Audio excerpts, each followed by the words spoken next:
Telugu Desam party, BJP, Janasena కూటమికి సంబంధించిన manifesto మరి కాసేపట్లో విడుదల కాబోతుంది. తెలుగుదేశం పార్టీ అధ్యక్షుడు చంద్రబాబు నివాసంలో ఉండవల్లి నివాసంలో 12 గంటలకి మేనిఫెస్టోని విడుదల చేయబోతున్నారు. మేనిఫెస్టోలో ఏ అంశాలు పరచబోతున్న ఒక ఉత్కంఠ అయితే నెలకొందని చెప్పొచ్చు. మొన్న వైసీపీ మేనిఫెస్టో ఏ విధంగా అయితే విడుదల చేశారు, అదే విధంగా ఈ రోజు టీడీపీ మేనిఫెస్టో, కూటమి మేనిఫెస్టో అయితే విడుదల చేయబోతున్నారు. ఇప్పటికే తెలుగుదేశం పార్టీ 6 గ్యారంటీలతో సూపర్ 6 అని ఇప్పటికే ప్రకటించింది. మరోవైపు జనసేన కూడా 5 హామీల్ని తన వారాహి యాత్రలో పవన్ కళ్యాణ్ ప్రకటించారు. ఆ 11 హామీలతో పాటు అదనంగా ఈ రోజు కొన్ని పథకాలను, కొన్ని హామీలు చేరుస్తూ కూటమి నేతలంతా ఈ రోజు మేనిఫెస్టోని విడుదల చేయబోతున్నారు. ఎన్నికలకి సమయం దగ్గర పడుతుండటంతో ప్రజల్లోకి మేనిఫెస్టో తీసుకెళ్లాలని భావనలో ఈ రోజు 12 గంటలకి మేనిఫెస్టోని అయితే విడుదల చేస్తున్నారు. కూటమికి సంబంధించి ఒకసారి చూస్తే గనక తెలుగుదేశం పార్టీకి సంబంధించి గత ఏడాది జరిగిన మహానాడులో సూపర్ 6 అంటూ 6 పథకాలని ప్రకటించారు. మహిళలకు సంబంధించి మహిళా శక్తి అని ఒక పథకానికి సంబంధించి ఉచిత బస్సు ప్రయాణంతో పాటు 3 గ్యాస్ సిలిండర్లు సంవత్సరానికి ఫ్రీగా ఇవ్వడంతో పాటు మరోవైపు 18 సంవత్సరాలు నిన్న ప్రతి ఆడపిల్లకి 1500 రూపాయల నెలకి అకౌంట్లు వేస్తామని చెప్పారు. అది మహిళలకు సంబంధించినటువంటి ప్రత్యేక పథకాలు. వాటితో పాటు అందరికీ సురక్షిత త్రాగునీరు, బీసీ రక్షణ చట్టం, వాటితో పాటు నిరుద్యోగులకు సంబంధించి యువగళం పేరుతో ప్రతి నిరుద్యోగికి నెల 3000 రూపాయలు నిరుద్యోగ భృతి ఇస్తామని కూడా చెప్పిన నేపథ్యం చూసాం. మరోవైపు జనసేన పార్టీ విడిగా ఆ పార్టీకి సంబంధించినటువంటి వారాహయాత్రలో పవన్ కళ్యాణ్ కొన్ని హామీలు ఇచ్చారు. కౌలు రైతులు కూడా రైతు భరోసా 20,000 రూపాయలు అందించడంతో పాటు ప్రతి నియోజకవర్గానికి సంబంధించి అధికారంలోకి వస్తే నియోజకవర్గంలో 500 మందికి అక్కడ స్టార్ట్అప్ అంటే చిన్న పరిశ్రమలు ఉపాధి కల్పనకి 10 లక్షల రూపాయలు వడ్డీ లేని రుణాన్ని ఇవ్వాలని ఆలోచన చేస్తున్నారు. దానికి సంబంధించినటువంటి అంశాన్ని కూడా ఆల్రెడీ మేనిఫెస్టోలో పెట్టారు. వాటితో పాటు రైతులకి, అదే విధంగా పాడి పరిశ్రమ, అదే విధంగా ఇతర మత్స్యశాఖకు సంబంధించి కానీ ఇవన్నీ సంబంధించినటువంటి వాళ్ళకు కూడా కొన్ని హామీలు ఇవ్వడం జరిగింది. ఇవన్నిటిని కలిపి ఆల్రెడీ 11 పథకాలతో ఒక మేనిఫెస్టోని అయితే మినీ మేనిఫెస్టోని కూటమి సిద్ధం చేసింది. ఇప్పుడు భారతీయ జనతా పార్టీ కూడా యాడ్ అయింది కాబట్టి ఆ పార్టీకి సంబంధించిన కొన్ని అంశాలను పరిగణలో తీసుకుని ఈ రోజు మొత్తం అన్ని అంశాలతో కూడిన మేనిఫెస్టోని విడుదల చేయబోతున్నారు. అంటే మొన్నటి వరకు ప్రచారం జరిగింది.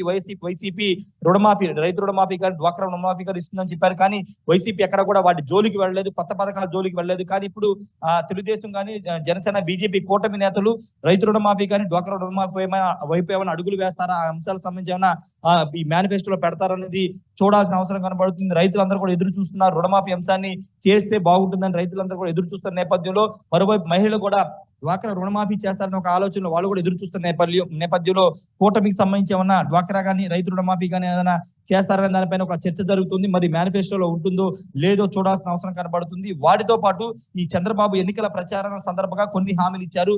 అవి వాలంటీర్లకు ఇప్పుడు 5,000 జీతం ఇస్తున్నారు. అధికారంలోకి వస్తే వాలంటీర్ ఉద్యోగాలు కొనసాగించడంతో పాటు వాటితో పాటు 10,000 రూపాయలు అదనంగా 5,000 ఇంకా యాడ్ చేసి 10,000 రూపాయలు ఇస్తామని చెప్పారు. వాటితో పాటు పెన్షన్, తెలుగుదేశం పార్టీ అధికారంలోకి వస్తే 4,000 రూపాయల పెన్షన్ ఇస్తామని చెప్పారు. వాటితో పాటు 4,000 ఇవ్వడంతో పాటు ఏప్రిల్, మే, జూన్ ఈ 3 మాసాలకు సంబంధించినటువంటి 3,000 కలిపి 7,000, జులై మాసం 7,000 రూపాయలు ఇస్తామని కూడా చంద్రబాబు చెప్పారు. కాబట్టి అది కూడా మేనిఫెస్టోలో పెట్టే అవకాశం కనబడుతుంది. వాటితో పాటు నిరుద్యోగులకు సంబంధించి నిరుద్యోగ అంశాన్ని కూడా ప్రస్తావించారు. అధికారం రాగానే మొదటి సంతకం, కూటమి అధికారంలోకి వస్తే మొదటి సంతకం మెగా డిఎస్సి మీదే పెడతానని చంద్రబాబు చెప్పారు. కాబట్టి ఆ అంశాన్ని కూడా ఈ రోజు మేనిఫెస్టోలో పెట్టే అవకాశం కనబడుతుంది. వాటితో పాటు సన్నకారు రైతులతో పాటు ఆటో డ్రైవర్లకు సంబంధించి కానీ, లేకపోతే రవాణా రంగానికి సంబంధించిన వాటి మీద కూడా మేనిఫెస్టోలో అంశాలను పొందుపరిచే అవకాశం అయితే కనబడుతుంది. మహిళలు, యువత, రైతులు, అదే విధంగా మిడిల్ క్లాస్ ఫ్యామిలీస్ వీళ్ళని టార్గెట్ చేసుకుని మేనిఫెస్టో అయితే కూటమి మేనిఫెస్టో ఉండే అవకాశం కనబడుతుంది. పక్కా ఇళ్ల నిర్మాణానికి సంబంధించిన టిడ్కో అంటే నిలిపివేసినట్టు ఈ ప్రభుత్వంలో ఆపేసినటువంటి టిడ్కో ఇళ్లని తిరిగి అందజేయడం కానీ, అమరావతి రాజధాని నిర్మాణం చేపట్టడం, పోలవరం ప్రాజెక్టు చేపట్టడం, వీటన్నిటిని కూడా ఈ రోజు కూటమి మేనిఫెస్టోలో ఉండబోతున్నాయి. తెలుగుదేశం అధినేత చంద్రబాబుతో పాటు జనసేన అధినేత పవన్ కళ్యాణ్ కూడా అటెండ్ అయ్యే అవకాశం కనబడుతుంది. బీజేపీ నుంచి ఆ పార్టీకి సంబంధించిన సీనియర్ నేతలు కూడా ఈ రోజు మేనిఫెస్టో విడుదలలో పాల్గొనే అవకాశం కనబడుతుంది. భారతీయ జనతా పార్టీ నుంచి ఏం హామీలు ఇస్తాయో చూడాల్సిన అవసరం కనబడుతుంటే జాతీయ స్థాయిలో కొన్ని పథకాలు ఇస్తున్న నేపథ్యంలో రాష్ట్ర స్థాయిలో భారతీయ జనతా పార్టీ ప్రత్యేక హామీలు ఏమన్నా యాడ్ చేస్తుందా, ఈ కూటమికి సంబంధించిన మేనిఫెస్టోలో యాడ్ చేస్తుందా లేదా అనేది చూడాల్సిన అవసరం కనబడుతుంది. ప్రజాకర్షణగానే, ప్రజారంజకంగానే మేనిఫెస్టో ఉంటుందని కూటమి నేతలు చెప్తున్నారు. మరి ఇప్పుడు తెలుగుదేశం పార్టీ ఇచ్చే మేనిఫెస్టో ఏ విధంగా ఉంటుందని ఒక ఆసక్తి తెలుగు రాష్ట్రాలకు సంబంధించిన ప్రజలు ఎదురు చూస్తున్న పరిస్థితి ఉంది. మరోవైపు వైసీపీ కూడా ఎదురు చూస్తుంది. ఆల్రెడీ వైఎస్ఆర్ కాంగ్రెస్ పార్టీ కేవలం చిన్న చిన్న మార్పులు మాత్రమే చేసి 2019 నవరత్నాల మేనిఫెస్టోని చిన్న చిన్న మార్పులతో యథావిధిగా అమలు చేస్తున్న నేపథ్యంలో ఇప్పుడు టీడీపీ వాటికంటే ఎక్కువ స్థాయిలో హామీలు ఇస్తున్న నేపథ్యంలో వాటి అమలు సాధ్యం ఏ విధంగా ఉంటుందనే దానిపైన చంద్రబాబు ఎలాంటి వివరణ ఇస్తారో చూడాల్సిన అవసరం కనబడుతుంది. ఎందుకంటే ఆల్రెడీ ముఖ్యమంత్రి జగన్మోహన్ రెడ్డి ఒక పవర్ పాయింట్ ప్రజెంటేషన్ మేనిఫెస్టో విడుదల సందర్భంగా పవర్ పాయింట్ ప్రజెంటేషన్ ఇవ్వడం జరిగింది.